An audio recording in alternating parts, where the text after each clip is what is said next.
Introduce. We got brothers here on the panel that's willing to discuss some of the plights of brothers, black males. This is a space where brothers, black males, can be vulnerable with possible solutions, concerns, and fears regarding past and daily life challenges. Right now, we're going to have everybody introduce themselves to the audience and let everybody know who you are. We want to start with, I want to start with my brother back here in the back. My name is Charlie Brown, aka CC. It's my guy right there. That's my brother-in-law. My brother-in-law right there. I mean, Who we got to the left of you? We have Cliff Dumas. it's my little brother right there, man. Little brother. Not like that. We You got know what I'm saying? We got right here. Who we got? Harold Nelson, aka Show, aka Ready to Roll. That's my big brother right there. Big Follow brother. me on all platforms from the street. Yes. That's it. Who we got here to my left? Yo, it's Josh Weekly, man, aka Big Josh, J Dub, Big Dog, whatever you want to call me, man. You know what I'm saying? Hey, and behind me, I'm gonna let him introduce himself. This is the man that kind of put some of this real. tech together, Yeah. tech savvy, put all this stuff together. That's why we Came took a little bit of through, time. We had as to make sure always. it got put together properly. Who we got? Ralph Dumas. Yeah, straight to the point, son.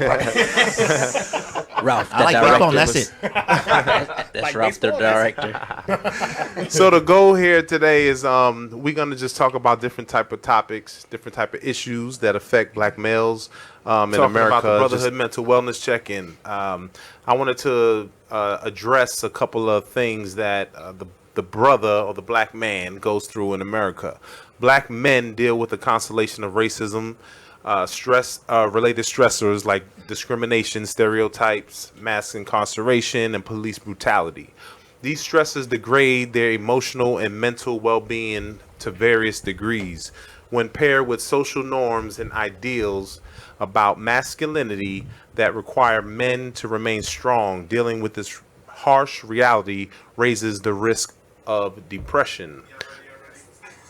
The current climate displays racial tension amongst African Americans and the judicial system. Police encounters black on black murders.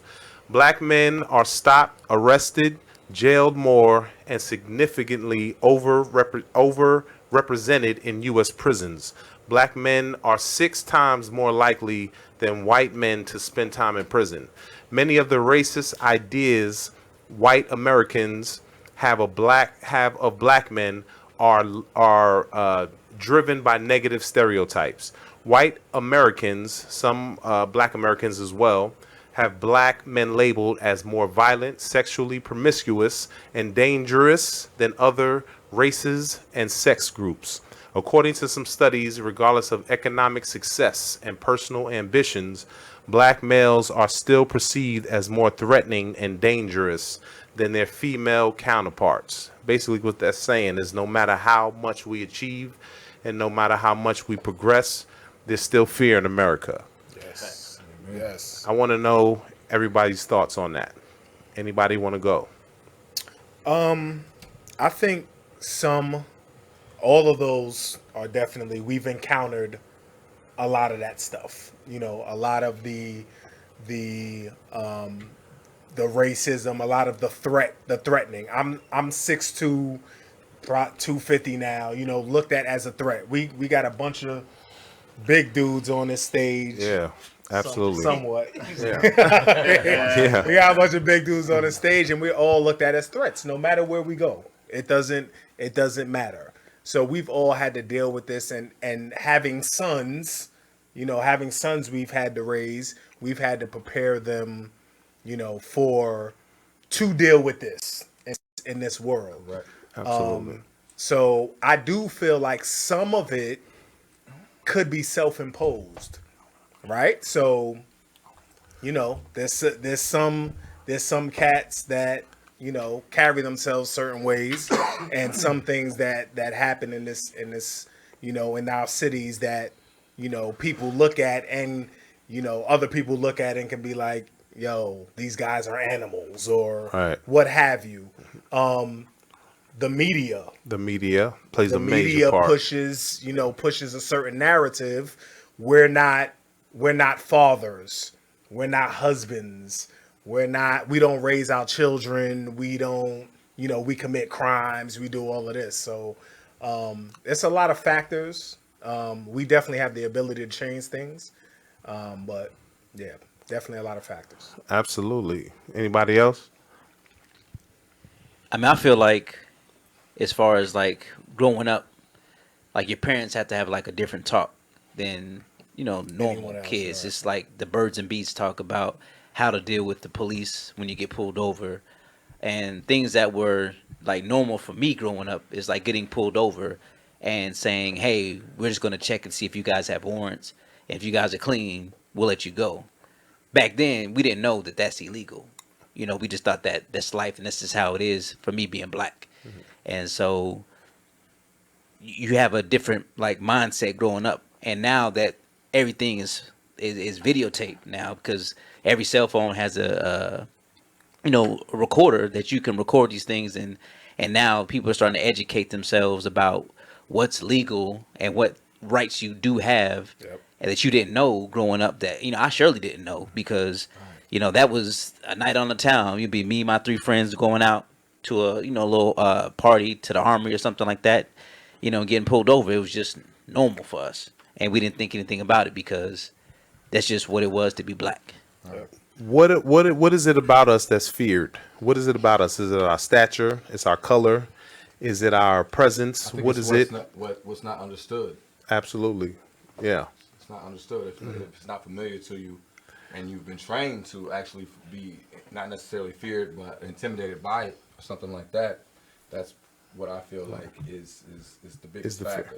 And one thing I want to touch base on is like, I have a lot of friends. I grew up different with, I have a lot of brothers that I can call that are white, and they used to tell me all the time, I don't see color, and that's how they were showing me love. Right. And the thing about what they don't understand is the fact that I wish I could have grown up not seeing color either, like y'all. I wish I didn't have to always be aware that I'm a black boy or a black man, and I have to be aware of that when I go to certain places and certain do certain things. Yes. Because that's something that certain people in this world don't have to worry about ever. But Right. when they say that, I mean, I know it's all love, but at the same time, you've got to understand that's where the empathy comes in, to understand another person's point of view. Where we've been forced and been taught by our parents and everyone to know exactly who we are, so that we can, some of these situations it's life and death if we don't know Right. where we are or not be aware of where we are. You know, so I always wondered what it would have been like to live like in that type of freedom, to Right. have that type of freedom in life, Right. to not worry about and not see color. I hate the term I don't see color, because that Right. means you don't see my. I don't necessarily hate it, because I I don't feel like maybe it. they don't understand where Right. I'm coming from with. Yeah. I've seen color all my life. Like Right. I've been forced. Society has been forcing me to see color. So I necessarily don't take offense to it, but I don't think they. I feel like actually you get- don't. Yeah, y'all feel like you don't see my struggle. You don't see what we've been through. Right. You don't see color. It exists. It's here. We Right. didn't create racism. We Exactly. didn't create separation and division. That wasn't done by us. So there was a time where I mean, it's still in this time where you do see color. Color does kind of matter. You know what I'm saying?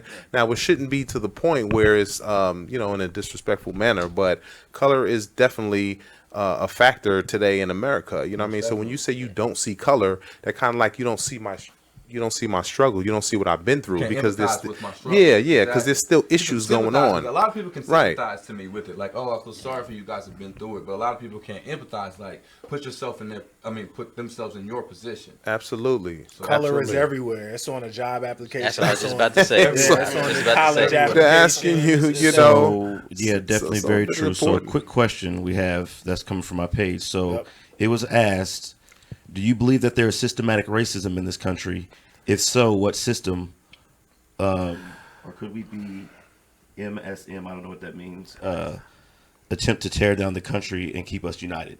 So basically saying, is there systematic racism? Keep us ununited. Yeah. Okay. Yes. Absolutely. I see See, what you're saying. go ahead. Yeah. Yeah. So that's. I mean, there's so many systems in America. We've got so many systems in so many areas.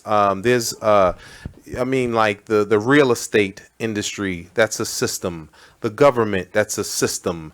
There's systematic racism, I think, in all facets of those areas because people are discriminated based upon their race. You know what I mean? They're changing. Let's take the. I was going to take the education system in the Sally Mae. Our perspective of the systematic racism, you're looking at the 60s and 70s where it originated when the government decided that the plan was to separate the man from the household by offering benefits to women, and allowing them to start to view things in an independent outlook. If we can divide and get the man out of the household, then we can crush the household and control it ultimately. And so that's the biggest systematic racial entity that has been created in this country. Yeah, and what he was talking about was the mainstream media. Mainstream media. Do you feel like the mainstream medium is, being used to divide us? Definitely. Yeah, that's definitely a part, but there's still truth to those things. Oh, yeah. You know what I mean? Yeah. They push that heavily, but there's still truth to what's going on. You know what I mean? Whether it's all in police cahoots. encounters. Yeah, They're absolutely. They're all working together. It's ultimately an economic disillusion where you send the black men to prison, and then you can make billions a year off of that industry. You give a little bit of crumbs to the household with the women and the children, and then you can take that back. Absolutely. And I watched something here. I think it was last week it was pretty much touching on this subject of how some of the apartment housing complexes are set up almost just like the prisons with the locking of the doors, the two doors to go Absolutely. through. So basically, it's setting you up and getting you used to and accustomed to going through the system over and over and over, which is, that's just money rolling in. Right. You know what I'm saying? And we look at the judicial system. I want to read something real quick on kind of like the percentage and how black men are more jailed than white men. It says black and African American men, Latino are overrepresented in our jails and prisons. Black and African American people make up 13% of the general U.S. population, but nearly 40% of the prison population. There's been information put out there that black men are serving more time than white men for the same crimes. Yes, you know what I mean? So we can't ignore those numbers. We can't ignore those realities. You know what I'm saying? There are people who say, that's just, that's not going on, or racism not in this country. Like I said prior, is racism in all facets and, different areas. So, that's something we got to really touch base on and look, So I'm going to give you the counter to that, not my personal opinion. So whenever you're going to bring up that, saying African Americans, there's more in jail, the counter to that's going to be they're committing more of the crimes. You know what I'm saying? So that's going to be what's going to be said. And to that point, what I was getting ready to say was a study was done in 2018 that proved, and this is a fact, that 43% of white America commit more crimes than any other race. And we make up, so we make up a when smaller you take that percentage number, too. Yeah. And you divide that, and you look at what you have left, there's no way we can be held accountable. Because we make up 13% of That's our number, absolutely. 13%. We actually do, but we do commit crimes at a higher rate. But why is that? Why is that? We got to look. You get to that. But we got to look at our circumstances. Yeah, we got to look at our situations. There you go. Absolutely. And even with that, the statistic about if I committed murder and the white man committed murder, I'm gonna get life with no parole, and he's gonna get 20 with parole. Yeah, you know what I mean? So I think I definitely see, I see what you're saying with the discrepancies. I think that's one thing is discrepancies. The word that we're missing here is documented. You're talking about what's documented, but the studies show, and there's no, numbers don't lie. 43% of white America are committing the crimes. Yeah. Then they're just using the number of the 13% that we make up, showing that it's documented. Yeah, we're going to jail, and they're going to show that we're going to jail. But what about the 43% of white America who are doing the same things that we're doing, and that's it's not where- being documented. right. That's the point. And that's where the media comes into play because they're showing who? Us.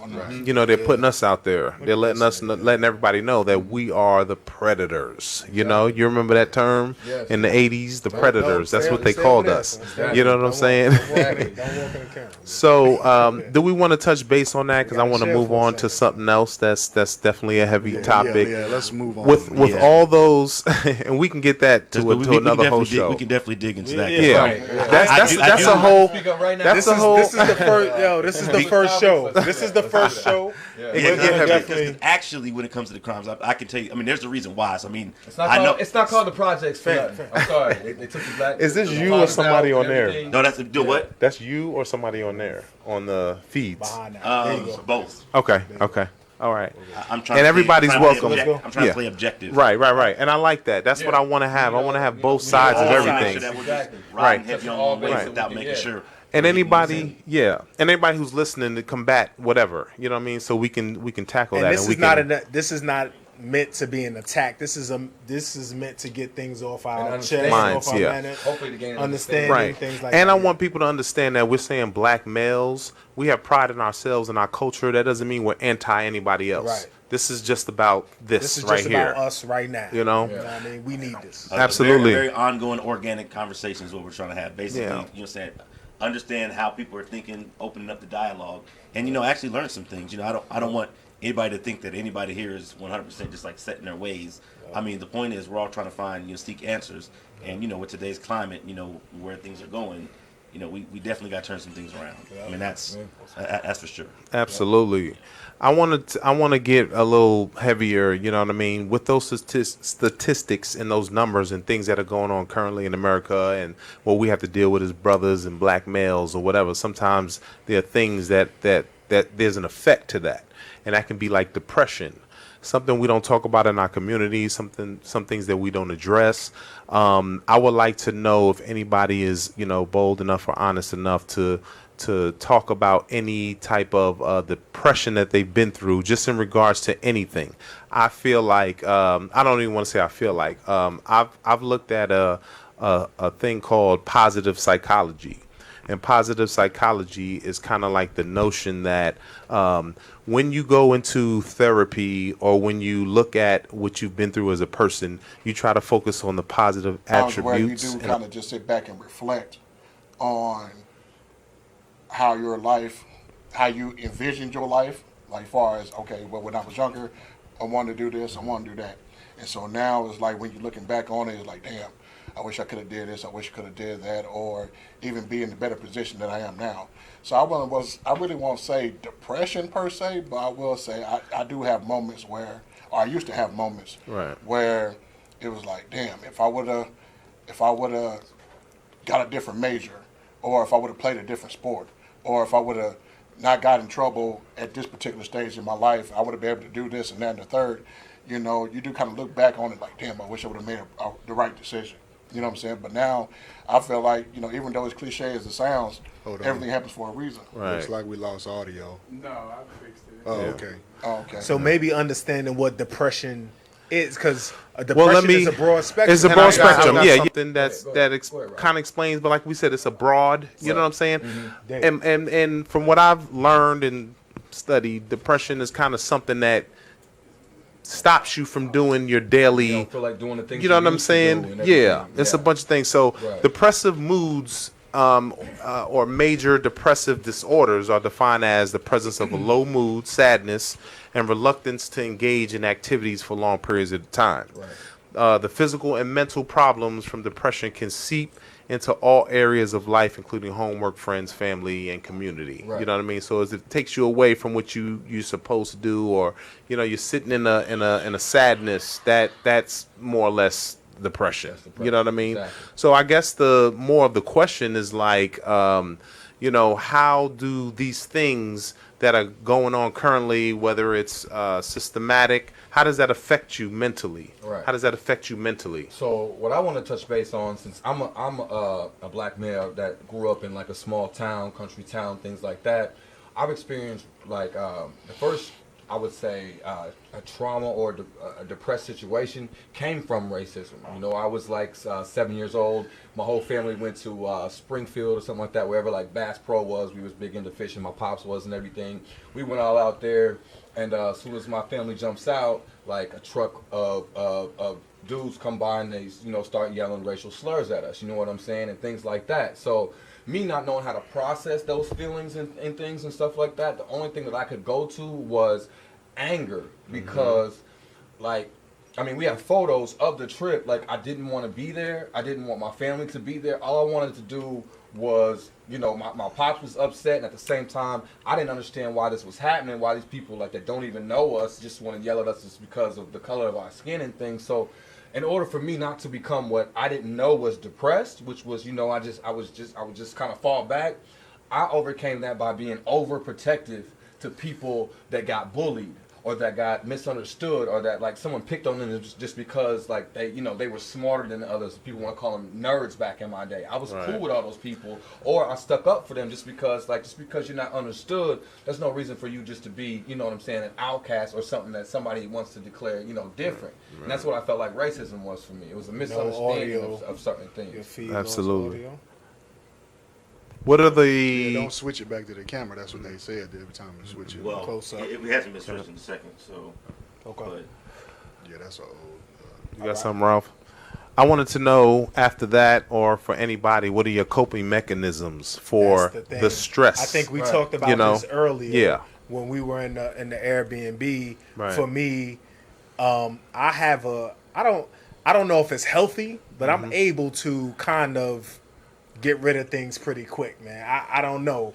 As far as the racism, I haven't had many instances. My coping mechanism is to understand that these people are cowards. You know what I mean? Not all of the racist things that have happened to me have been nigga and then running away. Right. You know what I mean? Right. That's coward shit. That's not gonna. That has nothing. Nothing can be done about that. Right. That's how you cope. That's how I cope. Right. You're not man enough or woman enough to come in my face and say that. You will never say that in my face. Right. So why am I gonna stress about it? You know what I mean? That's the coping part of it. Because when we were in Florida, me and my wife were in Florida, and she was coming out of Walmart, and a lady came in a truck, nigga, get out of here, and sped off. Come on, what? I'm supposed to take that seriously? You're not a threat, and you're a coward, and that's how I cope with it. Right. So my question is this, and this is for all you fellas.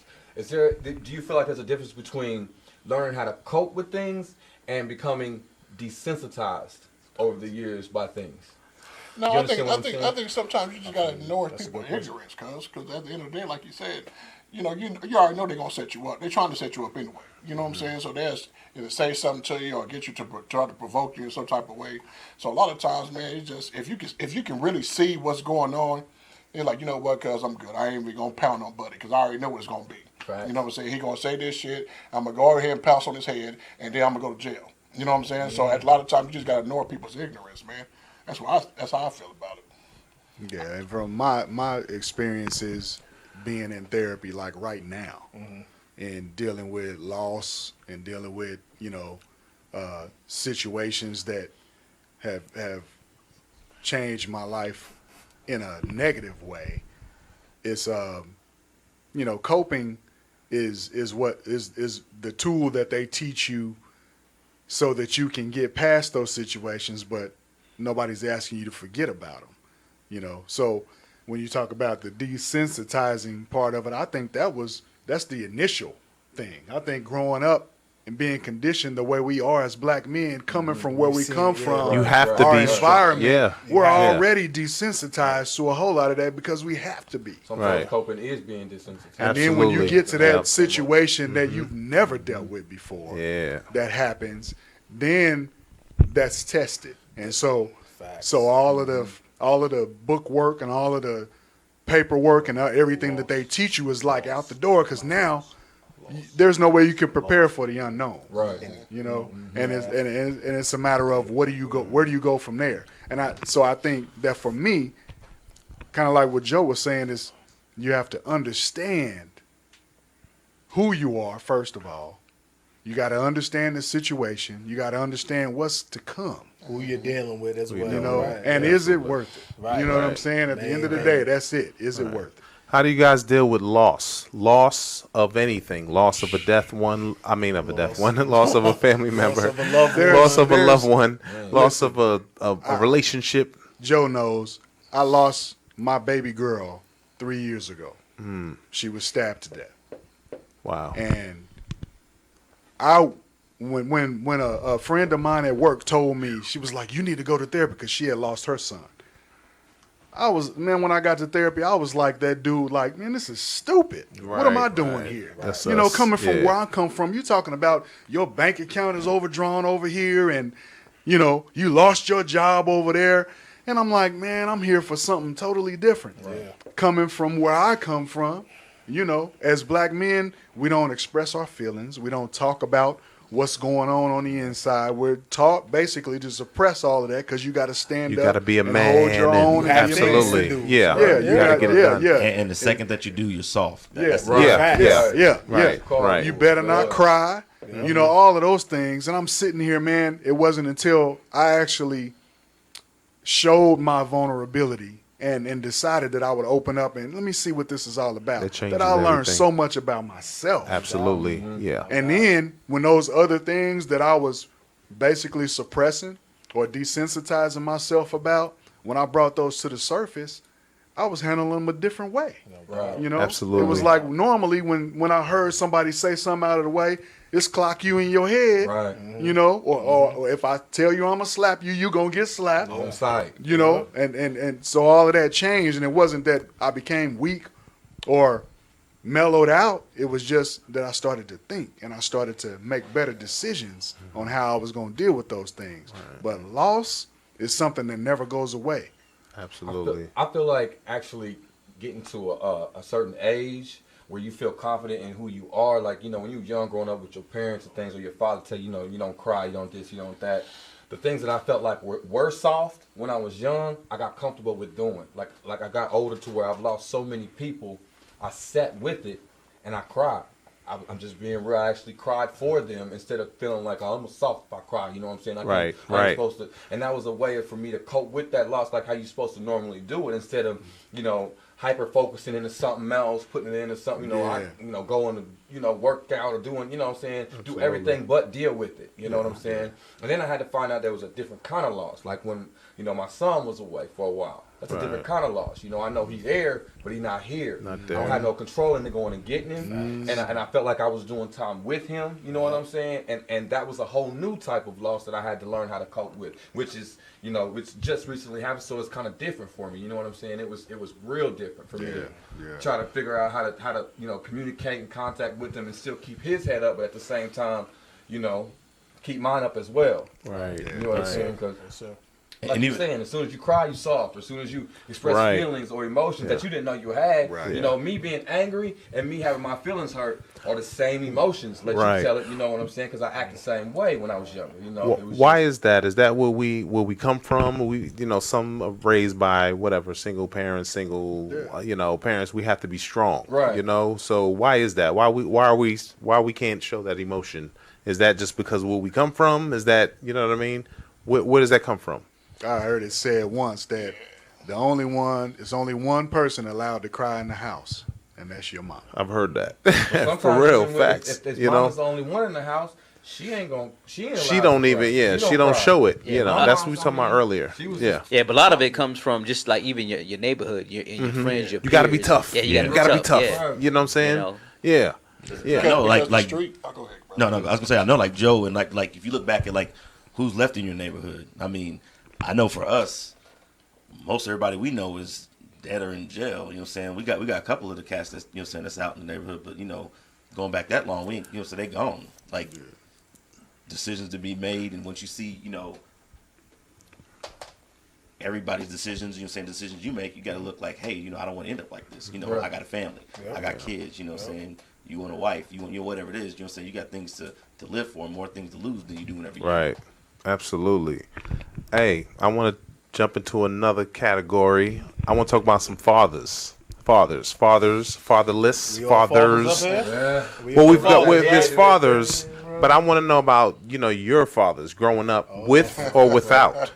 You know what I'm saying? Who grew up with their father here? Raise your hand. Father. All right, hold on. Father. Grew up with their father. With their father. Explain, Okay. my Yeah, I father got was you. here. Right. So that means in the household, Okay.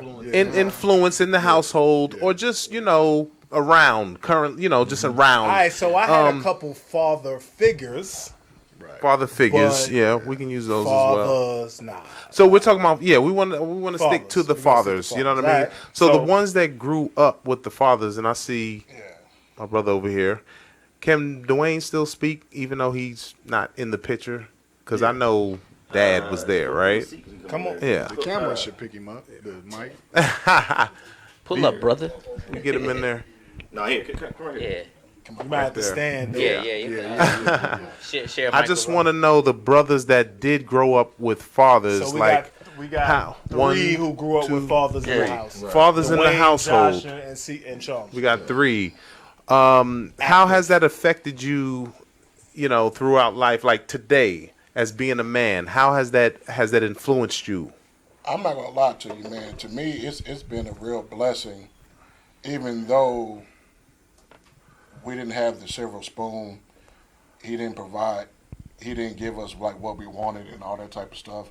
Like far as because the job that he had back in the day, barely just could put food on the table. But for me, it's like it's a blessing because I seen what he was trying to do, what he was trying to become, and the sternness that he had.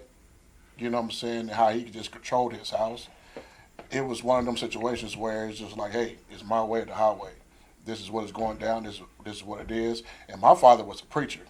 You see what I'm saying? So he really he kind of operated on a different Preacher's tactics. kid. You preacher's Yeah, kid. man. You know what I'm saying? He operated different tactics. You know what I'm saying? So it was a lot more religion, a lot more sternness in the house. You know what I'm saying? You're gonna go to church every Sunday, every Tuesday, every Friday. You know what I'm saying? That type of stuff. So for me, I seen the importance of having a man in the home because if mama tell you to do something, you're gonna take your time to do it. You know what I'm saying? She might gotta tell you 2, 3, 4 times. But when pops tell you to do it, That voice. you know what I'm saying? Word. You got up. That you know look, what I'm saying? that You got voice, to do yeah. it. Yeah. So for Yeah. me, Support. I always respected him because he showed the love and he showed like, hey, at the end of the day, I'm going to take care of my kids.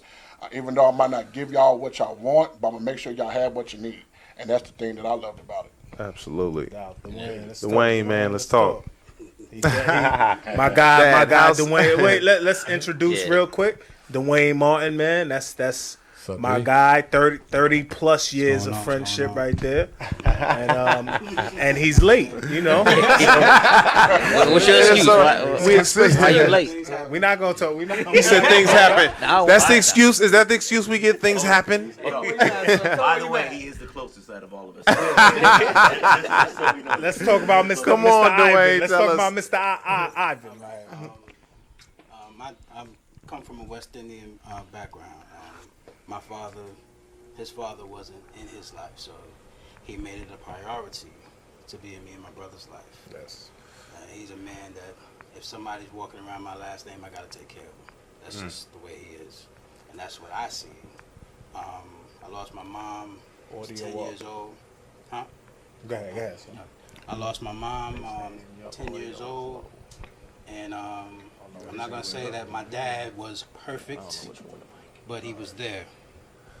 And what a lot of young people who become fathers don't understand is it's not about finance. It's not about what you can do, can't do, whatever. You just be there. Be there. And Yeah. one thing my father was there. I have a group of friends who I grew up with, who I'm still tight with. 30 plus years, J preschool, 206, Halsey, Forest Hills, whatever. Forest Yeah, Hills. we still tight, Left Rock City. I see it. But they all used to come to my house, and they always used to, Mr. Martin, what do you think about this, that, and third? Because a lot of them come up in single, single parent homes, basically with their mothers raising them. And my father provided that that niche, if you would. You know, whenever they needed advice, if Prince needed advice, if Joe came over, and my dad loved Joe because he's a 49ers fan, baby. Domain, whoever. So my dad wasn't a guy that wasn't afraid of responsibility, and that's where I get that from. I'm not, if I have a child or date a woman with a child or whatever, if you're hands on, you're hands on. That's it. Right. No excuses. You take care of what's in front of you. And if it's appreciated, it's appreciated. Whatever. Just know that I did the best I could, and that's what my father was about. He did the best he could. I could never say I went without because he made sure I had everything I needed. If I wanted something, he put that initiative in me to say, all right, well, you're going to have to earn some of it. I'm not going to do all of it, but you're going to have to do some of it because this is what work is. You know what I'm saying? Like I was talking to you guys earlier, I never seen him break down. I never seen him kick and scream about, damn, this is rough and all this stuff. I never seen him do that. Right. And I know he went through that. You know what I'm saying? The only time I see my dad cry is when maybe a month or two after my mother's passing, and he just finally let it go and broke down. Yeah. Wow. You know what I'm saying? Because some men need that. Absolutely. Talk about crying and everything. Some people need that. We need to cry. Yeah. Every now and again, because we have all that pent up frustration. Yeah. You kill somebody. I'm just saying. Anger. Yeah. CC, what's up? I could say, like, first off, like, I love my pops for the things that he taught me, like in reference to self-confidence and self-esteem. Like, it's the confidence of yourself, you know what I'm saying? And like the things he used to do for me, like, allowing me to drive when I was real young and things like that. Also, there are a lot of things I feel like I didn't understand when I was first learning them, like when he taught me how to defend myself. He said, I'm not going to teach you how to fight. I'm going to teach you how to defend yourself. Which was something that stuck with me when I got older and I had my boys. Right. And I realized there's a difference. You know what I'm saying? There's a difference. I mean, I ain't going out here and just trying to set it off with everybody. Yeah. But I will defend myself and the people that are around me. You know what I'm saying? I will take care of that. And just going off what Dwayne said, sometimes I feel like it's a double-edged sword with a father that doesn't cry, because you almost think it's not all right for you to do it.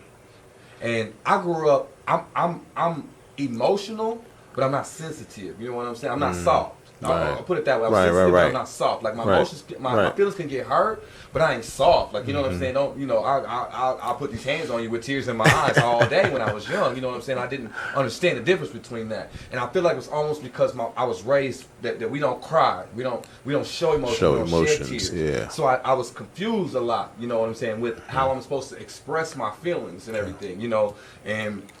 But there was a lot of things that, like I said, growing up, I thank my pops for. You know what I'm saying? He taught me a lot. He taught me a lot how to carry myself, and especially how to take pride in my work. And I don't care what I'm doing. I don't care if I'm detailing a car, I'm painting a house, whatever I was doing. You know what I'm saying? He taught me to take pride in it. You know what I'm saying? And put my name and my stamp on that. Right. So when it comes back to it, or when there's a comparison, they can say and they can know who did that. You know what I'm saying? Absolutely. So that was one big thing with having him there as well. No doubt. That's amazing, man. Just to say one more thing, it wasn't until I was of age to understand why. No doubt. You see what I'm saying? Because when you're young, you don't know. You don't know. He's telling you, this is what it is. This is how you're going to do it. Right. This is my word. Follow through. Right. But it wasn't until I became a man and had to really understand him to be like, okay, that's why he said it. Right. That's why he did Right. it. And so now with my stepson, I tell him, hey, you might not understand it right now. Right. But when you get your family, you're going to look back on the times that I had these conversations with these you kids so that you know what time it is. Right. Yeah. And it's all about just passing it down, man. Right. So. And one thing real quick, my pops used to always say, do as I say, not as I do. And I never used You understand it. We never understand it. I'm like, what you mean, Because I'm bucking back up and being like, lead by example. Yeah. He's talking about do as I say, not as I didn't get what he meant, though. Like, I want you to be better than me. Yeah. Terms. I understood it later as I got older. Oh, you want me? You're saying I don't want you to be like me. Be better than me. Do better. You know what I'm saying? But when I was young, I didn't get that. 17, 18. Do as I say, not as I do. I'm like, lead by example. I'm watching you. Right. So like you saying, you get older, you understand it, you start to really grasp a concept for it when you become a man. So absolutely.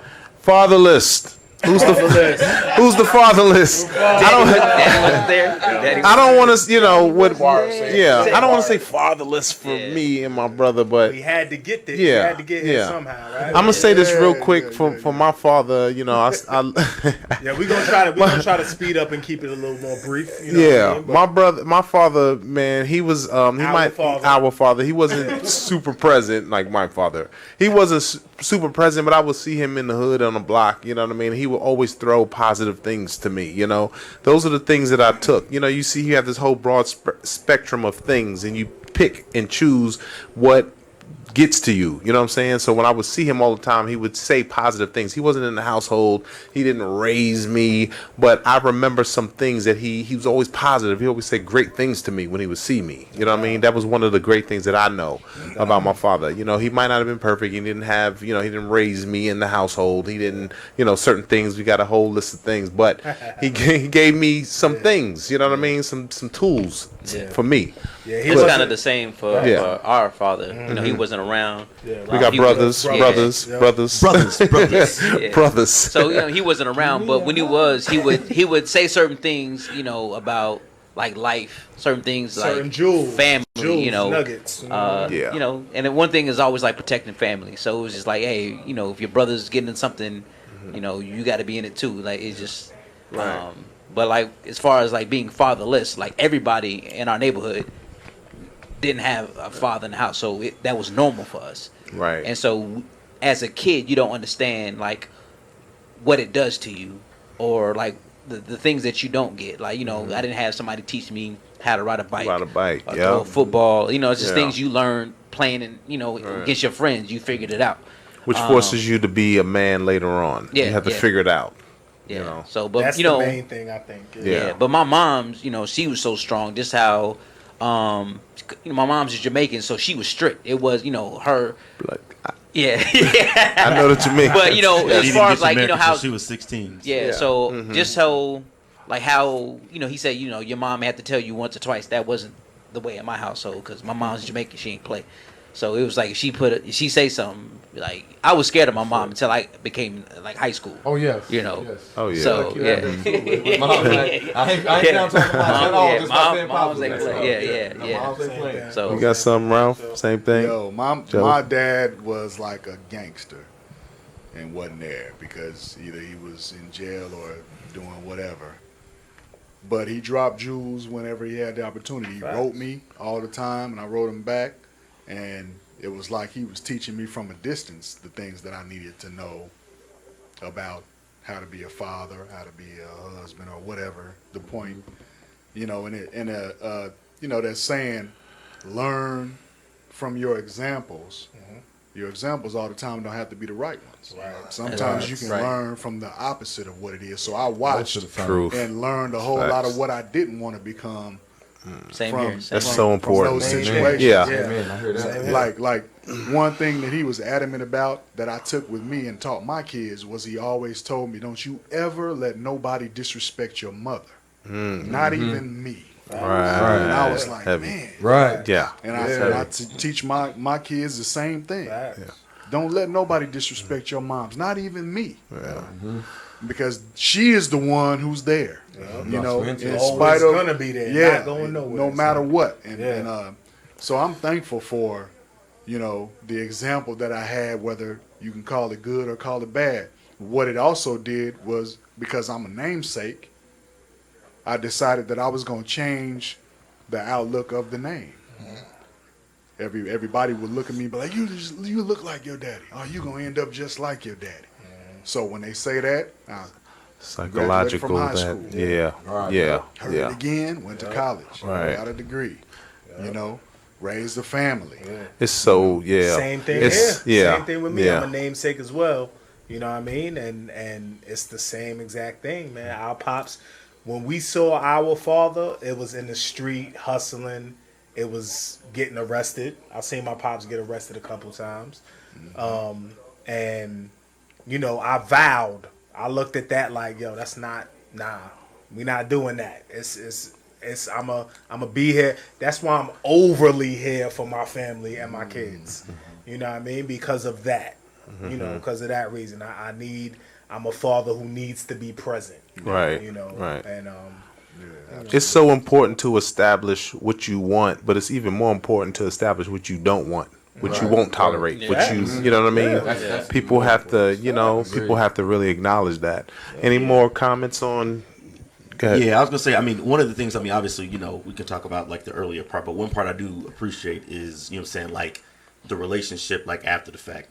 So, you know, now I'm closer to, you know, what I'm saying, my father than I've ever been. it can still be established, right. right? Because of, you know, the same stay thing is there. if you hold grudges, you hold all those things against you, hold all that, That's that it. anger and pain, instead of just looking at circumstances and then telling yourself, you know, sometimes, you know, you don't know what everybody's going through. So, you know, I look at it as in it's a clean slate for as far as like, you know, the relationship that I have now, which is the closest it's ever been. And I think, you know, I consider it to be pretty good. But even better than that, it's the relationship that he has with his grandkids, because I can say that from a grandfather standpoint, like amazing grandfather. Like my kids like love him like out of this world. That's dope. Yeah. Yes, sir. Right. That's dope. Hey, I want to get to health and wellness, physical health, how we take care of our bodies. You know what I mean? We being real, we being honest doing out here. here? What we doing No out here? judgment. You know what I mean? So I got a Getting little. up there in age, We getting up fellas. there in age. You know what I mean? So we got to keep it right. You know, we gotta eat better. We gotta, you know what I'm saying? We gotta take care of our bodies. So, you know, there's always been this theory about men not going to see doctors and taking care of ourselves, you know, as much as women do. Why is that? Why we don't go to doctors? Why we don't check our health? Say it It again. goes back to that toughness factor again. Like, Yeah. Pop that shit Yeah. quick, pop it in Right. place, Yeah, put some tape on it. and just keep it moving. Drink some Robitussin. Are you- Drink some Robitussin. Drink some Are you hurt or are you injured? You already know. I mean, a lot of it I think just comes from like if you feel good, like you don't see a need. You don't for it. see a Yeah. need for it. Yeah. Son, I go Yeah. to the doctor every year. On my Once. birthday. Yeah. On my birthday Right. every year for my wellness Right. check. Mm-hmm. And you know what I mean? That's it. Yeah. If there's something wrong, I'm going to the doctor. Yeah, I'm I getting don't better play- at it. I don't play that game. I go to the doctor. I ain't been to the doctor Because in a we're long time, so because we're I go to the And- doctor. I go to the Yeah, dentist. you know, we got that I don't that play that mentality of the only way I'm going is to the emergency room. right. You know what I'm saying? When something goes Man, down. that's not It's happening. gotta be something major. That's I got an Because we're appointment on the high. 16th. Yeah. We're high in areas. Yeah. Diabetes, Right. you know what I'm saying? Diabetes, high blood pressure, all that. Prostate cancer, you know, it's important. Family issues as well. You Yeah. know, hereditary things that. I think- Right. yeah, Right. blood pressure. I think a lot of black Prostate. men. That's the thing need that a mic, I though. want I to make need sure a I'm mic. good. Yeah, you need to- Yeah, hold it up to you, son. I think a lot of black men are not scared to go to the doctor, but I think they're scared of the results. I think they're scared to That's a hear good point. Facts. What could come what back? could happen Yeah. or what they might have or whatever. I work in a hospital, so I see this all the time. People are just, I don't want to hear what they got to say. I don't, you know, if I got it, I got it. I'm just going to live with it. And that's the wrong approach. But at the same time, because, you know, you don't want to deal with treatment. You don't want to hear you have grade 1 cancer or something like that. You don't want to hear that because you're immediately in fear. You know what I'm Right. saying? No doubt. Your That's a good mortality point. is messed with. So in your mind, you're like, man, I'm only about 6 months to live. You know, Right, really, all you gotta do is get treatment. Right. You know what I'm saying? But if you keep going the way you're going and you don't get looked at or whatever, you know, then it becomes worse. So you want people to catch it, you know, catch it early, and that's the thing that we need to do better. You know? Right. Hey, this might be off topic, but is he talking like real, like suave and smooth? Hey, you see, when he was trying to make his point at first, he was yelling. Then he was like, "Oh, I need a mic," and then he was I don't like, feel And good he's for right so behind I'm you. saying, you know, You gotta get. Rico Suave. "Yeah." like I was saying. Hey, this nigga right here like that. Hey, you said his last name is Martin, right? He got that smooth Barry White. Smooth as ass. Hey, they I say. just wanted to add the rhetorical question, you know, for us as black men is how can we change the outlook of things that are happening in our environment and in society if we're not here? I want to add to what you're talking about with the health and checking up on things. I feel like we've been almost conditioned to question, like, the other side, like ask, like you know, like we've been conditioned to question the court system, question the police, question everything on that side, it's almost difficult for me to go to the hospital because I feel like they're gonna prescribe you something. It's not designed, we have that's another designed thing. to help Yeah, you heal. That's It's facts. designed we have to trust keep you, issues you know what I'm with the saying? healthcare system.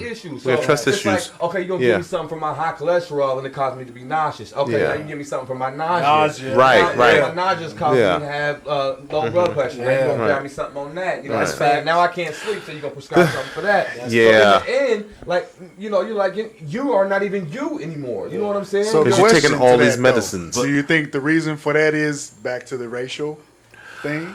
I mean, we look at like the Tuskegee Project, you know what I mean? Things like that historically. The healthcare system lacks a lot of black professional healthcare representation. So a lot of times we go to that, we don't really see our doctors are Indian or something else, you know. Because I grew So, up with a black doctor, Dr. Clark. Everybody went to Dr. Right, Clark. right. You know what Yeah. I'm saying? You're comfortable. You So feel it was- safe yeah, and it was a comfortable. different- Yeah. yeah. And he Yeah. gonna let you know exactly what's going on. Yeah. You know what I Yeah. mean? Why should And he Dr. was Patel? Jamaican. Why should Dr. Patel care about you? Patel. You know what I mean? He wasn't your family doctor. made Why that should he name care up? about you? That sounds like that's a real incident. That's it. Yeah. I don't know if I consider it to be a racial issue. What I think it is, it's a more community issue. Like when you talk about like people knowing you, so your healthcare. We now have a bunch of random doctors. It's no longer like back in the day when you had a family doctor. Right. For some people, like so, if you go into a bunch of different random doctors, I mean, obviously not going to get that personal care, that personal touch.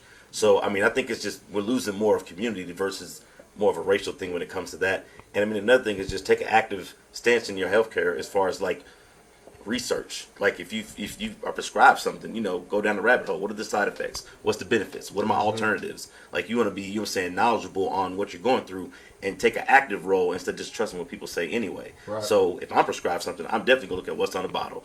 Where is this? Where's it coming from? Okay, now what are my options? What's this gonna do to me? What's my long-term effects? What's my short-term effects? So it's just about being active and knowing what's going in your body. What what you want to do with your body. So Instead of relying on that, there's too much information to rely on the word to just Somebody, be told that from someone that this is what you need or whatever. There's too much information out there. Yeah. We have to take responsibility for our own health and the information that we receive. So what about the people who it can't is afford, now. don't have insurance, or you know what I mean? Yeah, Like, but and so that goes back to my same point though.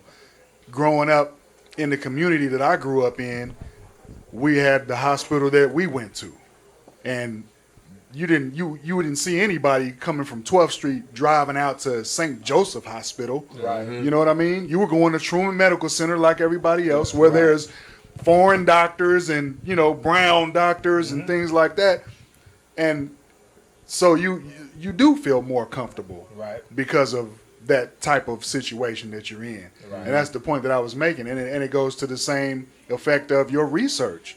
They give you the information at some pharmacies, and they'll ask you when you go to pick your prescription up, do you have any questions about this Right. medication? Do you Nope. know how you're supposed to take it? Do you Yeah. know what? You know what I'm saying? Back in the day, you didn't Nobody get asks questions. back in the day, you didn't get a pamphlet that described the medication to you. Right. So that you could just do took some it. research. Right. You just, and that's, I feel like in this day and age, to me, everything is not what it seems like on the front page, on the front line. Like, to me, the reason why I don't feel like it's a race issue, because like my brother said here, you have family doctors, and he had family doctors as me. I had Dr. Wright, who was a white man, but at the same time, I felt like he was actually doing things and prescribing things to actually help with the situations and things that I had going on, or that my family had going on. He was actually prescribing medications. Nowadays, I feel like it's all money. Like, to me, put it this way, meth is illegal, but Adderall isn't. Adderall is just a legal form of meth. You know what I'm saying? So the FDA is going to approve what they're going to approve, and they're going to make money off that, actually billions off of that, but they're going to call some other things that are, off the street illegal. So, to me, I don't feel like things are in line to get you healed. It's to get you, like, addicted and It's temporarily. You're on that. You know what I'm saying? So, And doctors aren't they can't tell you like natural healing things, but because they're part of medical associations, so they have to. Right. Just like sponsored athletes. Right. Get you a dependency on that. Yeah. Like, I mean, that's big business. Yeah. It's big And then there are certain medications that they are sponsoring. Right. Yeah. Right. They get paid. They get paid to It's give just to like distribute. an athlete. Right. If you're Right. Nike, you know what I'm saying, you can't Can't talk to me about Adidas. Yeah. Right. Exactly. So, and it's the same thing when it comes to the medical field. I mean, Right. that's once again that's a whole nother topic. Yeah, there. If that's we the start- reason. That's the reason that the generic form of medications became popular Fact. and available to us. Right. Right. Because of brand wars. Which is another reason why I like holistic doctors over Yes. sometimes just regular doctors. And anyway. That's doctors what we should can't do seek. that because that's out of their scope of practice. Yeah. Yeah. So I'm about the holistic doctors. Definitely. We're gonna move on, guys. We got a little topic on marriage and relationships. Are we ready for that? Who's married? Who's married? I need married hands. I want to start with the married people first. Hands up. Actually married. What's the question about it though? Drop. You want to get? I need to know who's married first. We got both. Drop the question on The that. marriage. So me and my brother was talking, right, and we were talking about all the time about relationships, and some sisters get online and they was talking about brothers don't want to get married, and they marry white women and all these things. And the field that I work in is a firefighter. There's a lot of brothers there, and a lot of them are married. You know what I'm saying? So people are always saying, oh, there are brothers that are married. We don't know all the numbers. We don't know all the statistics on who's married and who's not. You know what I mean? But there are brothers here that are married to black women. They're proud of that. And they have a flourishing relationship. You know what I'm saying? So with that, the people who are married, 1, 2, 3? Yes, sir. 3? That's it? 4 married brothers right here who have black women. Can we say that? 50%, yeah. 50%? Are you half and half? No, I'm Oh, saying. 50%. 50%. Yeah. Within your marriage, what makes right now currently? What is making your marriage work? Prayer. Prayer, Meditation. Patience. That's real. Yeah. Sacrifice. Sacrifice. For me, definitely patience. Patience is important. Definitely understanding. Actually, understanding where my wife came from, understanding her background, how she grew up. We're from New York. It's a different. Yeah. You know what I mean? It's different. A different thing. Yeah. Loyalty wasn't that important to her growing up. Loyalty. You know what I mean? When we say loyalty, what do we? How we look at loyalty. How we look at loyalty. You know Yeah. what I mean? Or die. The way we look at loyalty Right. is different than how she looked at it. It's just different things culturally growing Right. up. We all want the same thing, to be honest. We all want a family. We all want love. We all want, to be good to each other and all of that. But culturally, there's just some things that are different. That we have to navigate through. Right. It's just bottom line. You have to.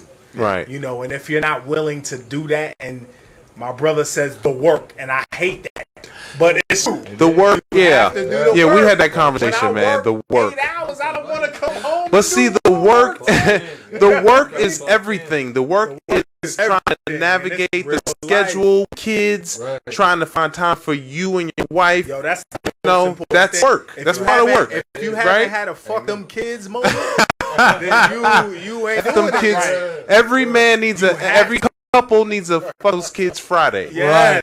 When the kids don't matter, Yes. it's just about you. You You have know, to, man. your couple. Self-care is gonna get you through, son. Right. You have to go on dates. You have to go on vacations by yourself. Facts. By yourself. Yeah. You have to, man. What are the because big- it was just you and her in the beginning. Yeah. And these kids came. Let me say this real quick. I'm sorry. Go ahead. The pandemic brought me and my wife Closer mad together. close, like Yeah. closer than ever before. Like it was just you and your wife, you and your spouse, son. Y'all was locked. You forced to figure it Y'all out was and locked get in. to, yeah. So what was y'all gonna talk about? Right. You know what I mean? Figure it out. You Yeah. had to face to face. You had to sit on the couch and look at each other and be like, "Yo, what's going on? Right. What? How do you feel about that? You had to do it. Absolutely. Started doing Out videos and I was out in it, bro. You was there. hey, I'm coming back going on wild. But for me, yo, that was this pandemic like had us. You know, we had to go at it. Yeah. And it's some things that's hard to look at. Like, yo, you are this, fam. You got to look at it. Right. You got to look in that mirror, and that mirror is the hardest thing. Yo. We don't like to look at ourselves. We don't want to do that. And Don't want to do that. Right. Keep it a buck, females, ladies. Y'all don't like it. Y'all don't like looking at yourself. No. I can't stand that. Hey, so what are in your relationship, in your marriage? What are the no's? What are the big I won't accept? No-nos. The no-nos. No disrespect. Disrespect. Disrespect. What does Disrespect. disrespect look like? Yeah, what is that? Bitch ass Yeah. nigga, get out my face. Hey, What are the deal breakers? What are the deal breakers in your marriage? this is a touchy. This is a little touchy situation. Okay. for me, man. Come on, we here Hey, for it. Even though I'm a big dog, my wife is crucial. You feel me? So she likes took to record- she likes to show her emotion physically. Ooh. You see what I'm saying? So that means she like to horseplay. She like to To wrestle. if she's mad about something, she like to show it. So it's like, hey man, here's the deal. You gotta watch how you hit me, man. You gotta watch that shit because you hit me. Hey, blink if you need some help at home. And she might go left. I might not see you. Blink twice if you I get might not abused. see you as my wife anymore. Right. So No abuse. No abuse here. But all the the challenging of authority, you know what I'm saying? Because, I'm pretty sure we're going to get into it later on. Like, there is a hierarchy of how your house is supposed to get ran. You feel me? That's Like, that's real talk. That's a That's sensitive little top. But it's a hierarchy. Yeah. You feel me? So that means man is the head of the household, right? God first. God. In my opinion. Right. God first, man, woman. Okay. You feel me? That's just how I was taught. That's how I was brought up. That's what I believe in. You feel me? But at the same time, it doesn't mean because you are supposedly behind me that I'm going to treat you lesser than. You see what I'm saying? Don't get it twisted. All it's saying is there is a hierarchy of how things is supposed to go. There's going to be a lot of times that you're going to have the forefront of a lot of shit. You're going to make a lot of decisions on a lot of stuff. But at the end of the day, what I say gonna kind of trump a lot of the shit that goes on. Right. Sometimes with the kids, sometimes with the finances, sometimes with whatever. So it's vital that we have a clear understanding of our expectations of one another and how this house is going to be ran. You see what I'm saying? Because at the end of the day, we're supposed to be a team. We're supposed to be a unit. That's the main You see what I'm saying? thing. We're supposed to be a Right unit. there. So Right. because because I tell you no, or because I'm not giving you what you think that you feel, doesn't mean that you need to go ahead and try to Buck up. buck the system. You know what I'm saying? Or try to challenge, or you don't need to do all that. I'm telling you, gotta love. Hey, just chill. We can do it later, however it may be. But like I said, it's a hierarchy a lot of times. And sometimes some women, Somebody has to lead, right? depending on their financial status, Think some that is- women yes. feel like, they're the one. I'm the breadwinner. Yes. So I'm the man. Yeah. I'm the head, I right? tell you. Let me get a little Wow. bit of this, man. I don't care who the fuck you are. I'm sorry. Here, Who got Dwayne? this is Oh, my go ahead, Show. perspective, man. Wait up, First brothers. of all, marriage is an institution that is ordained by God. He created it. So there is no other guideline to follow. Not your way, not my way, not what your sisters say or what your mama say you're supposed to do. He created it, and he gave us the tools and the guidelines to follow so we can maneuver and navigate through this thing the way we're supposed to. My man hit it on the head. Now, the God thing for me goes without saying. Head of the house, my wife is first. When you get things out of order, you have nothing but chaos.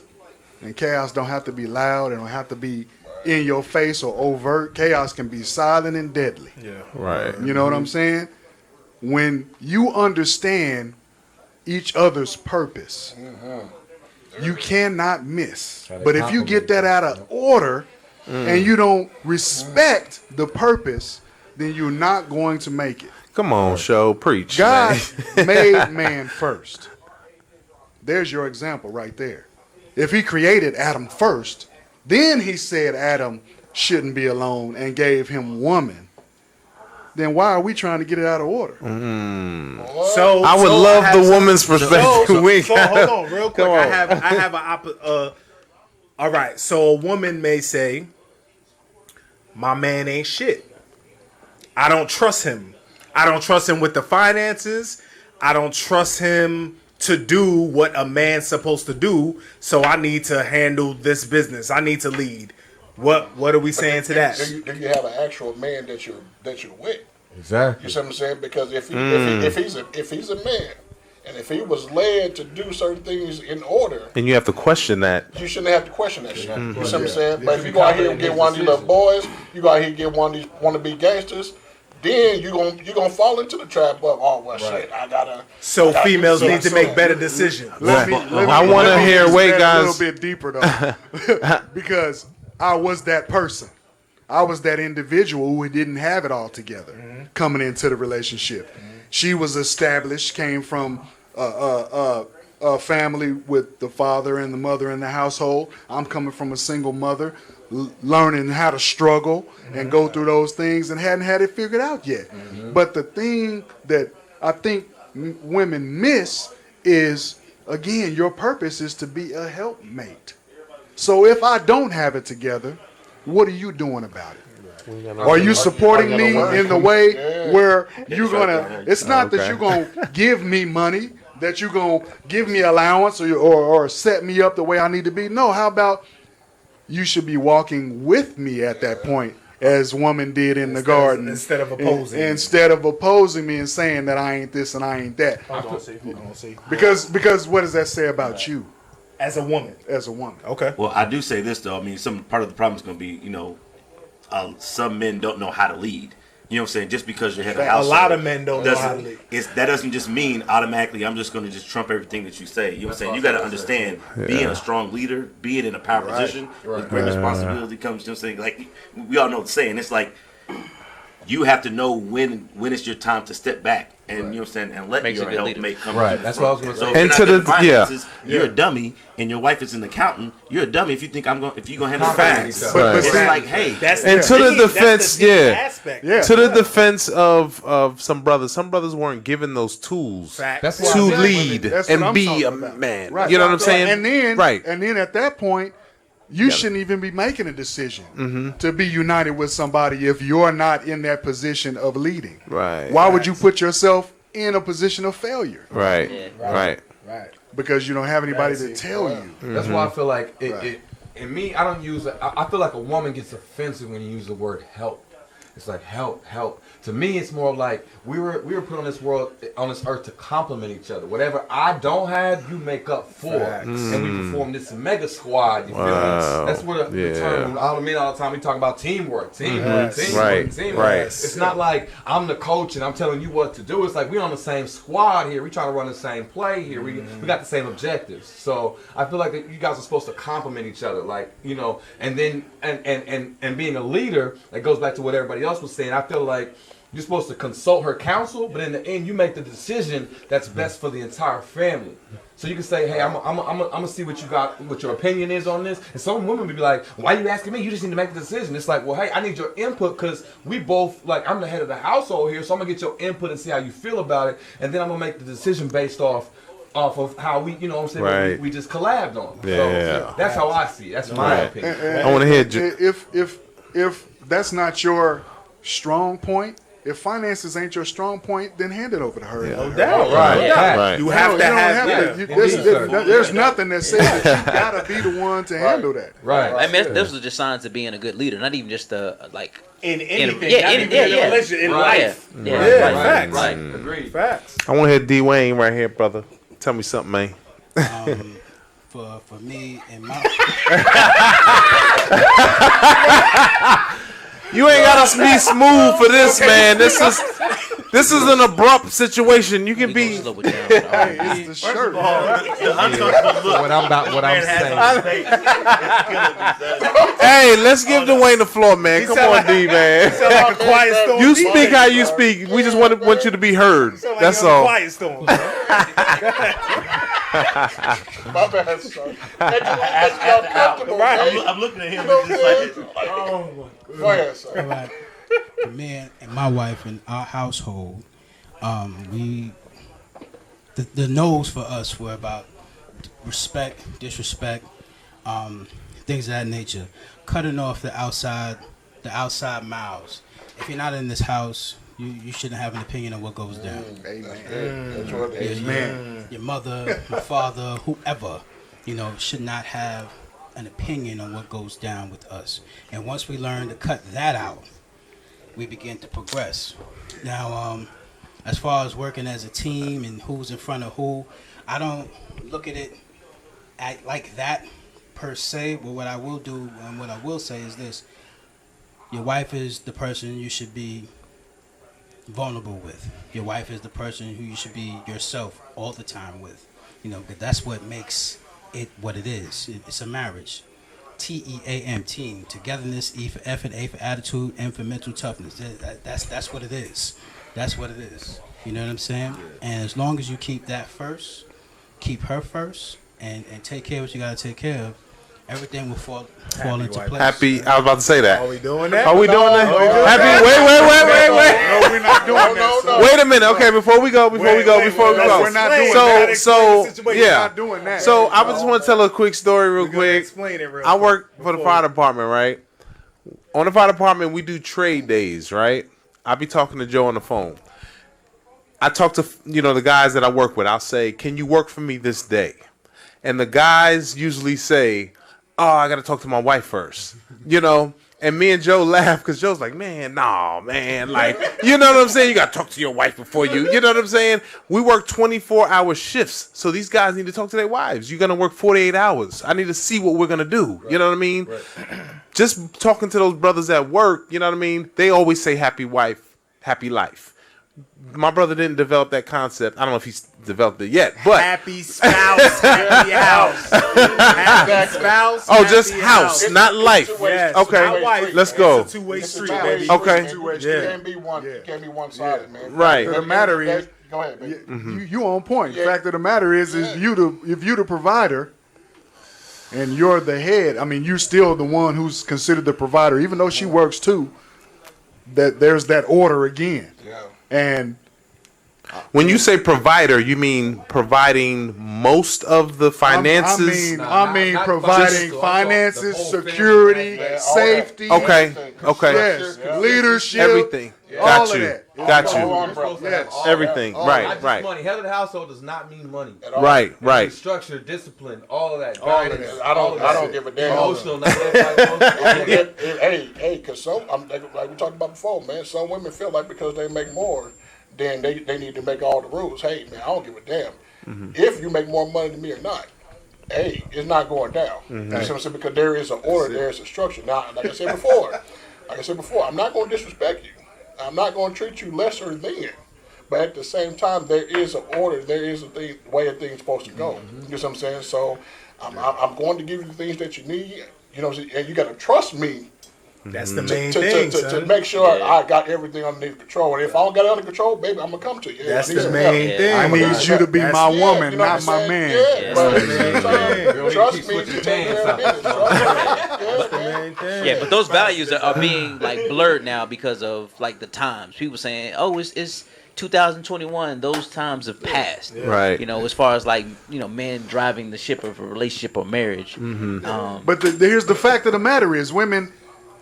Sorry, ladies, but y'all complain and about wanting a traditional man, but you don't want to do traditional things at all. Don't say that. Interesting. Yeah. That's heavy. That's it, right? It's offensive. It's offensive now to ask a woman if she can cook. A lot of it. I think the only thing that should be Shit, they telling them on that thing they don't gotta cook to get the ring. What the fuck her name? the Cardi B chick. Oh, She Cardi. just made the song not too long ago. Right. I don't cook all clean. Let me tell you how I got this But I got the ring. Yeah. Yeah. She's trying to say that. her good is what keeps. That's basically what she's saying. Well, She didn't have to do all that, No, right? she was saying all of the things outside of your education and your success. I mean, you can come to the table with, and we was just talking about this yesterday. You can come to the table with all of those things, have 4 degrees, and be making 6 figures and driving this and driving that, got a house and all of that. But that's no good to me if you can't handle the 3 things that God put That you I on this need. earth. Facts. Hey, we got anything else? I want to move on. We got another little last topic. We got a couple of. talk about that all day. I know that can go. That's a whole nother show. We're gonna have another show. Yeah, we're gonna have another show. I want to jump into fatherhood. I love my Go wife. ahead. Right, make that. You gotta make love that. her. You got something you want to say? You got something you want to say? Say it. Right. My wife know I know the damn. Before we move on, you got something? Because they gonna watch this and they gonna be like, "Oh, word? Yeah, Is that don't what be that's?" tough. Be sleeping on the I'm couch. here. I'm here. You stand on that. I love my wife. That's what I'm talking about. But she get on my damn I'm a nerves. believer. I'm here. Number I'm here, one. son. I'm a believer, number one. So I put God first when it comes to that. Facts. And there is nothing that you can do or say, or you can act any other way that is going to deter me from the order of what He says is supposed to be. Period. Point blank. We got till 9, right? 9. Yeah. Okay. Is that what it said? Go ahead, C. Yeah. I just wanted to add real quick. I feel like we should not. I hate the word normalize and all this kind of stuff, but we should take away the facts of thinking that like women have these. Since it's men than women, like you're supposed to be able to cook, clean, and take care of the kids. Like my love language is food. So like Cliff said, it's offensive now if I can ask a female if she can cook. Now it's offensive. Like that's my love language. Right. You can cook me some I need food. you to. Yeah. like, I need to love know. you. Like, hey, don't you I need to know if you can whip up Yeah, something, like, right? that's my love And if you language. So- can't, you better take some classes. I'll pay for the classes. But that's not meaning like that's all I want you to do. Like I can't cook myself. I Yeah. can cook too as well. I'm trying to see if you could, throw that in there as well. But there's like things like I wash dishes, I fold clothes. Like we a team. Is that We a I team. cook? I'm saying. Yeah. Like you Yeah. said, I know you cook. So Yeah. like I want it to be real. Like the 2021, we need to take away all that. Females think that it's like, oh, you just want me so I can cook and take care Right. of kids and this. Nah, like stop getting all caught up in that. Can you build a house? You know what I mean? That's why I'm, that's one thing What that's you're doing misunderstood. is you're looking at what the action is, but you don't understand that it's the service that I'm concerned about. Amen. Right. I think Say it it boils twice. down to finding the mate that's right for you. I mean, I don't think every woman has to cook. If that works for whatever person's household that is, they may be rich and going out every night, Exactly. So I'm not going to sit here and say that people have to play traditional roles. Right. That's You what have to I'm find saying. you have to find the right mate We're that's not going to in work for you. traditional times. Yeah. Right. You have to Right. find the right It's mate different now. that is So right just for because I'm you. asking if you can cook, I'm not trying to be asking a Right. traditional Yeah. question. Right. Yeah. Hey. Can you cook something with me? You have Yeah, life, get it. Like, survival skills. Yo. survival skills. Damn. Right. Can you?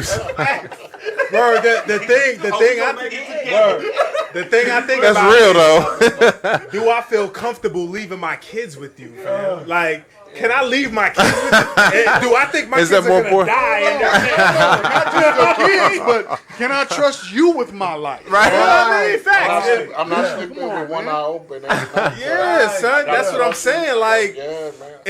if I go somewhere, God forbid, is my kid gonna be eating cereal every night, all 3 meals? Can you a whip day? up something? Yeah, Can you want to look- know. Can you look out? That's I mean, what important to Rob some is people. saying is 100, and it's all about the preference, though. I mean, Yeah. if women can have preference, why can't we? Oh yeah, Yeah. If that's something that I'm seeking, and that's one of my brothers for their credit. prerequisites. I Yeah, need yeah. to They be able want to to know burn how a much you little make, bit, how much you do But, this. but for me, and it's not just the cooking. It's in every area, whether it be the intimacy, whether it be communication. If you have the willingness alone, that's enough for me, because that means that you're gonna go a mile and a half beyond what you need to get there. And that's the whole thing. You don't have to be able to get down in the kitchen, but if you're willing to say, hey, let's get in try. there together, or I Yeah. need to take this class, or I got this cookbook. That's it. Right. That and learning compromise. each other, man. Like, I think some women have a tendency to do what they think Absolutely. should go on. Like, they think is gonna make you happy, or they think they should be like. Instead of figuring out what you right, let's want. talk and figure Yeah. out what I need, and I'm gonna do the same for you, and let's work on that. Right. You know what I mean? I don't need you to do this. That's not helping me. I don't care about that. You're picking this thing that I want to do for you, but that's not what I asked for. That's I don't not want you know. that sweater. Yeah. You know what I mean? I don't want that. So. I mean, I like sweaters. Hold up. Yeah, it comes back to the same thing we were talking about. It's finding sweaters, the right mate for you. I mean, you got to find what if you know, for instance, if a woman is not cooking, but the husband's a chef. I mean, who should be doing that cooking? Right. I cook in my You're house. saying she should probably be the Hey. person. That's good Hey, to y'all. find, but you can spend your whole life trying to find that one. The foundation for what marriage is about, and if we're really looking at the standard that we're supposed to be looking at, all of that takes care of compatibility. Right. 80, 20, 70, 30. You I know, mean, I wanna- I think you have to find some. Listen, some sort of brothers, number we got about 15 minutes. All right, yeah, moving I on. want to hit this last topic on your children, your kids. What are you teaching your kids? We got daughters, we got sons. Who got girls? Girls. Who got daughters? I know, right? That's what. I'm not coming back on. Kids, I want to talk about your children, your kids. Who got daughters? What are you, Listen, Billy we're not- D? listen, we're What not- are you? We're not worried about the daughters. Right. I know, but this. They're gonna be fine. I know. And so the one thing I want to know about, your daughters, what are you teaching them about, like relationships and, you know what I mean, the guys that they may, you know what I mean, because they're going to see dads, they're going to see how you treat them, and of course that's what they're going to look for, right? Well, When Tell you're them to good get somebody dad. like your daddy. That's your daddy. Simple as that. Next, we're talking about boys now. They're done, right? I feel like all of us are in agreement. I mean, I know all you cats, and like when it comes to daughters, it's like you want to ask yourself, would my daughter date me? Period. And like you act accordingly. Period. Yeah. But What are your- boys? I mean, What are your fears? Still What are your in the daughters, concerns? What are your fears and concerns about your daughter growing up? None? The fear I have is her getting with a knucklehead dude. You know what I mean? Right. And a dude I'm gonna have to run up on or something like that. Right. You know what I mean? And that's it. For real, for me. Yeah. I open the door for my daughter, the car doors for my daughters. You know what I mean? The door, period. I treat her like a young lady. young lady. You know, and I do not think be afraid to date your daughter. I yeah, know it she's sounds definitely weird. important. gonna Yes. know Yes. what to look out Set for. the standard, set Yeah, the bar, right. straight up. Right. I think the most important part is knowing the personality that you're dealing with, knowing them. Everybody's getting different. Every to know- kid is different, man. Yeah. I mean, and that you got to treat it that way, though. I have a Because fear they of are. something. I mean, that's you got to take the time to spend knowing them, knowing their personality. Yeah. Yeah. The fear I have with my child, my daughter, is her drumming up the consumption that she has to keep something away from me in order, and making sure that she can handle it herself or some dumb nonsense like that. I don't want that to ever happen. That's the fear I have. Heavy. Something's going on violently and she's not telling me or her mom. That would take it. Right. Sons. We got sons. We got, in this generation, I know we're going to even more than 15 minutes in that. In this climate right now with these boys, some of me these go boys. first. Go ahead, Joe. Hit it. Because my sons, man, I'm lucky. I'm blessed. Because my sons are not knuckleheads. They're not disrespectful. They handle their business. That's a blessing, brother. Yeah. And I know it is because Hold I up. know who I am, and who I was, as a teenager, as a kid. Man, so for me, it's the opposite. This is the daughters for me that is rough. That's hard to deal with. 4 girls and 2 boys. Probably older as teenagers, girls. right? They're probably They're grown. 4 girls, 2 boys? They grown, yeah. Yeah. Girls, Yeah. 2 boys. Yeah. But and my youngest, he just turned 16, man, and I'm proud of him because he's doing exactly what I didn't do. Making Cool. good grades. He's focused on, he ain't worried about all of the silly stuff that these kids are worried about. He ain't a social mediaite. Dope. You know what I'm saying? And Yeah. so, man, That's incredible, man. yeah. And one thing. Hey, you know what? You're not going to do that today. Not today. But the one thing that we preach in our house is discipline. obedience. You know, and it just like we were talking about in the very beginning, when my man said, "Do as I say, not as I do."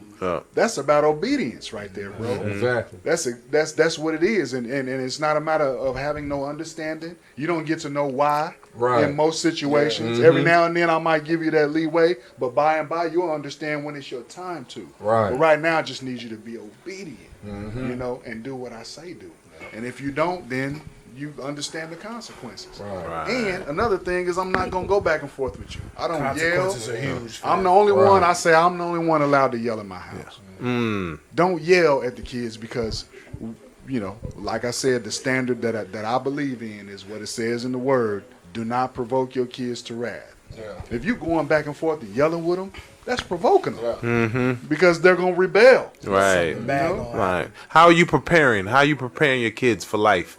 What's going on in this climate with we got racial injustice, all these things that we talked about and we discussed. What's the preparation? I want to touch base on that because I feel like us as black fathers, we are the only ones, I guess maybe some other minorities, that have to actually teach our sons the proper procedure for when you get pulled over. When them lights come up behind you, there's a problem. We're not worried about just getting a ticket. We're worried about, are we going to be able to go home? So I Get home. You know, I have to. There's certain home things because safe. my son, my oldest one, I feel like he's what you would. I'll classify him as a knucklehead because I was one. But at the same time, he's got so much intelligence and he's so bright. So if you apply that to a positive aspect of your life, then you'll see success. You know what I'm saying? And it had to happen to me as well. You know, I did a lot of different things, a lot of different hustles. A lot of them were legal. I chose one that was illegal, and that's what put me in the position to where I now had to, you know, dig myself up out of that hole. You know what I'm saying? My daughter, all I'm worried about is her finding someone that's going to take advantage of her sympathy and her empathy, her heart that she has, that she cares, that I taught her to have, you know, that somebody's going to actually see that and then take advantage of her, that, like, you know, crabs in a barrel going to pull her down further than she can bring someone up because she cares so much about an individual. She will, you know, she'll be down for you, you know what I'm saying? But like my sons, I just worry about, like, you can't make the same actions as everyone else. And it's hard for me. I live in Johnson County, Overland Park. I don't know if anybody knows what that is. That's in Kansas. And my kids, sometimes they don't understand that you are a young black boy. You are a young minority child. So you can't do the same things. You can't get in the same kind of fights. You can't do these same type of things here. And that's just the way it is. And it might be unfair, but that's just the way it is. And they're going to treat us as guilty until proven innocent instead of innocent until proven guilty. You know what I'm saying? Right. That's just the way it is. That's heavy. Yeah, I mean, it's actually, which is another funny thing. I'm actually listening to this, and you said, how do you prepare them? And it's just preparing, and notice, like, you know, saying the conversation goes straight to, you know, the racial prepare. You hadn't even got to the starting line. That's the negative stuff. Don't even count preparing for life. So you're already at the negative Financial part. So, preparation. I mean, we need to be talking about credit. We need to be talking like about that, things. Yes, And heavy. we're talking about basic Boy, we're survival talking about skills. credit. So That's the beauty of everybody having a How to different survive. concern, you know, Yeah, different. survive. I think it's like the biggest thing is like so paying focused bills. on race that you can't even get to the financial Situation aspects of compared to life. circumstance. Yeah, you trying to keep them Yeah. alive, Yeah, trying to get them I'm trying to keep home. you alive. It's like, you know, Yeah. and that's part of being, I guess, a parent, juggling everything and giving them as much as you can give that's positive and that's going to be, you know, good for them. I think So, that's part of being a black yeah. man. I'm not even. I'm Yeah. real. Yeah, I it's, mean, it's that that too. thing that I said earlier, like about the birds and the bees for being black or being a minority. You About gotta be real with yeah, it. the Yeah. situations. I was 'Cause I've lucky had some- enough to get pulled over in the car with my son in the car, so he could see, you know, firsthand How to it handle it. happens. Yeah. Right. How to handle it. Yeah. Can you elaborate on that experience? So on the way home, it was probably about 10:30 at night. It was dark, and in Grandview, driving down the street with no lights is where they decided to pull us over. You know, in my vehicle, the way it looks, they get a lot of attention, you know, from the authorities. The man, Popo. And so what I always do when I get pulled over, either I call her or I hit my OnStar button. And I call the OnStar. And I tell the lady who answers, hey, I'm getting pulled over. I appreciate it if you stay on the phone with me. You know, he's watching it, and I'm telling him, you sit there, make sure that you don't move your hands, keep your hands on your lap, you know, make eye contact with the officer. While I'm talking to him, you know, watch what I do. No sudden move. Don't move Right. and don't do anything else. Unless he asks you to do something. And then you clarify with him, how would you like for me to do that, officer? So that there's no discrepancies about how you move or how you handle the situation. And while I'm talking to the officer, you know, I'm concealed to carry, so I got my ID and my card, handing it to him because that's what you're supposed to do. He asked, where is it? Is it in the car? Yes, it is. It's down here to the left side of my left leg. As I'm talking to him, his partner is walking up on the passenger side. And so I said, would you like for me to let my window down? For the officer standing on the other side of the vehicle, he was like, yes, sir. If you don't mind, he's going to reach across your son and you can hand him the firearm. So I followed the procedure just the way, you know, I was supposed to. And I said, this is my son. He's 16. You know, he doesn't have identification. Well, he was 15 at the time. And so just so, you know, don't ask him for no ID. And we went on through the whole process. They gave me the firearm back, and he was like, all right, I'm just going to let you go with a warning. You fit the description of somebody See, else. that has to be the gut. Very what common. you saying that Right. was gut wrenching to me because the firearm came into play. Right. So I gotta hand you my firearm. Yeah. Yeah. Nah, to me that's Get it yourself. Yeah. you know what I mean. Well, I'm Yeah. That, I yeah, ain't got time for man. you to put my hand on, then you yell, fuck. Yeah, gun, bow, bow, bow. Yeah. Like that, Right. that to me had me nervous already. Yeah, Man, I'm already. just As soon as listening you to said that as soon as story. you You said know what that, I and mean? then reaching across your son, everything. I mean, these are things we have to think of. Yeah. You know, that's why I'm saying. I'm like, in this situation, and that. I mean, it's about being a black father. You have. I mean, it's about that. Period. Right. Race So- is involved. So every when time. it comes to that situation, complying for me was the only thing I could think of, like you said, in order for us. For us to Right. get home. We Yeah, have that's to something we comply. was taught Yeah, though, yeah, like yeah. growing up. But It's- I take the precaution, like I said, to call her and sit her on speakerphone, or I hit that OnStar button so that they're listening and recording everything that's going on. Right. And at times that doesn't matter. Like that don't even matter. Complying. It You would depends on- think depends on the cop. complying. Depends on the cop.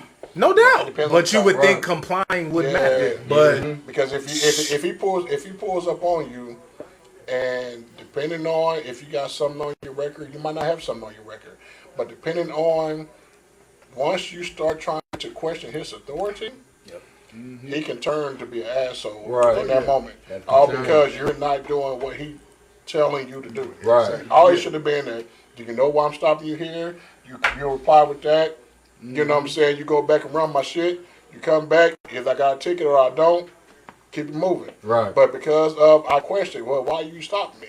Or this and then the third, all of a sudden he want to turn to be an asshole, and then now there's a situation involved. and we have the right to question. We have the That's right. the Yeah, problem. You know what I mean? absolutely. We have the right. And the whole time, I knew that it was just profiling because he never took my license and went back to the car. Wow. He held it the whole time while all of this was happening, and then handed it back to me with a warning. Wow. You're running. I'm like, a warning for what though? Yeah. Because you said I fit the description of somebody. Yeah. This is So your what's warning my for warning almost for? Right. Somebody. Right. That's a whole nother conversation. That's which a is gonna whole- be- definitely. You're talking about Yeah.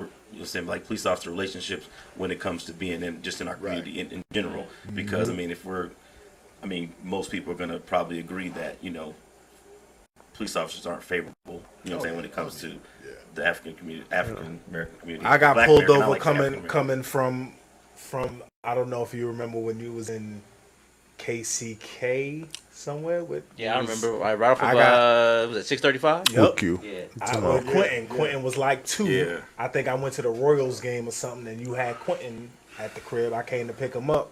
I got pulled over for not stopping 500 feet before a stop sign. Not signal. I'm sorry, not signaling 500 feet before a stop sign. To do whatever, to turn Yeah, whatever. they pulled me over. They pulled my son out. It's cold outside. They had my son out I remember this. in his car seat.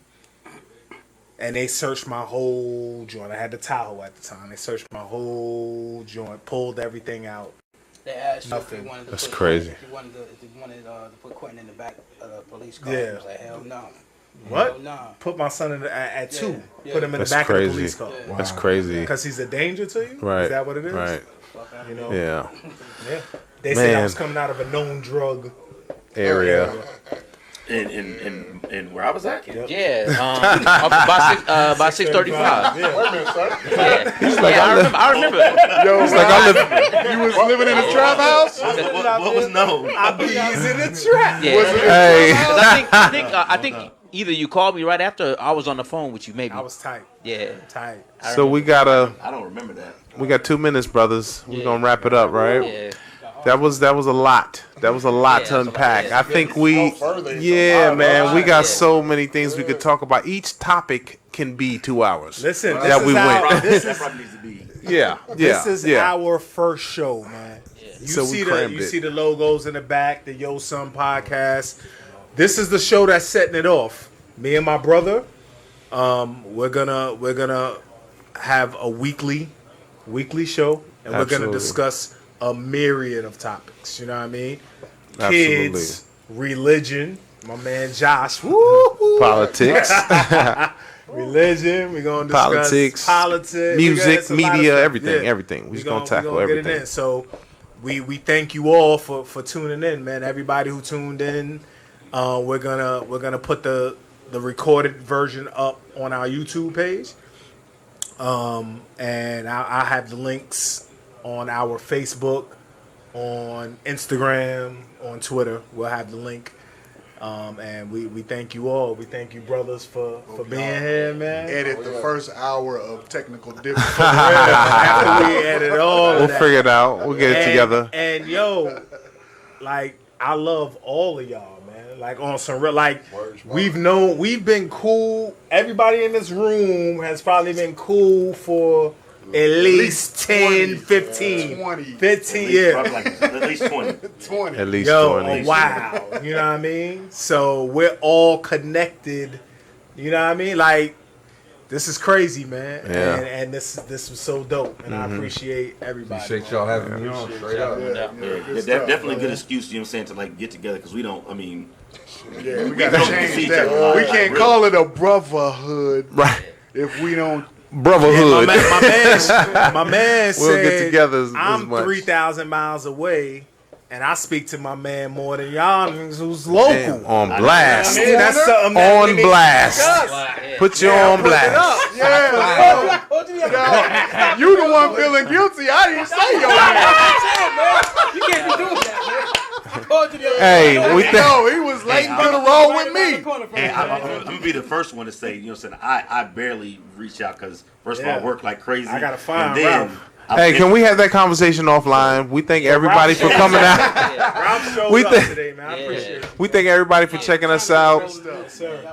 Take care of your mental, your wellness. I appreciate all the brothers here for participating today and being vulnerable and talking about their experiences. Yes. We want everybody to tune in to our next show. We'll let you know and keep everybody posted. Peace and blessings. If you can't be good, at least be better.